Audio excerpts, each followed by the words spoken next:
So we have the astronomer and the industrialist finally meeting the merchant and the explorer alien life here. And they're going to communicate. We talked last lesson when they're talking about being armed. So remember, we have this motif of the weapons. How do those in power use their weapons? Are they going to be merciful like these merchant and explorer, or are they going to be unkind? And clearly they were kind. They pointed their thought projector and say, we would not harm the young. So that's going to solidify the astronomer's belief that they're there for good. And now it makes the industrialist a dynamic character, because the industrialist, he's going to change his mind or his philosophy or convictions about something. He was against the aliens and now he is for them. And we have here, you could say, this is our significance of the title, youth, because the parents, the fathers, are impressed that their children sees these creatures and try to keep them alive. And even being, you could say, it's like a kind of a jab of our kids wanted to maybe be entrepreneurs and exploit these animals for a profit. Because remember, the circus symbolizes this exploitation.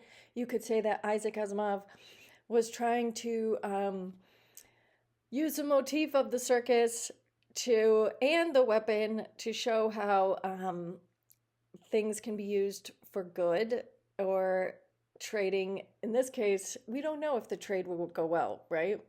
Because we do know when they call him the youth, that's supposed to signify why the astronomer and the industrialist want to continue on. So when we have, how is a conflict solved? Well, now the industrialist believes him. Now the industrialist believes the astronomer, so they're not arguing anymore.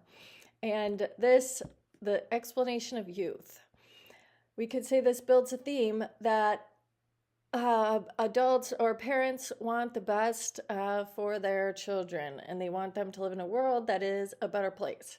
You could argue that maybe not all industrialists seem to want that, like if they were in the oil industry, but you could also say it could be at the expense of other species, or at the expense of even other cultures or peoples. Like when they're talking about how the aliens had the weapon and how the children, it was interesting. It was a strong trait of theirs to want to get the jobs in the circus. You could say, if we were going to maybe make the comparison, that leaders and business people, they don't mind exploiting or harming others or the environment when it comes to their children. They do it to benefit their children. But then you could also argue the world's children are just people's individual children, because in this case, the astronomer and the industrialists are just simply impressed with their children. So then we have the merchant and the explorer. They're going to shoot off. We could say this is our irony. At the very end, as they're leaving, well, first he's saying, they're saying if it was a business stroke, not harming the young ones, we will get very good returns. They've lined us to see us off. You don't think they're too close? It would be bad to burn any of them with the rocket blast at this stage of the game. This line of dialogue, you could maybe say that the merchant does not really care about Red, Slim, or their parents, right? They just want to make this deal. And in the very final, why not? What would you have done if you had found him wandering on your native world?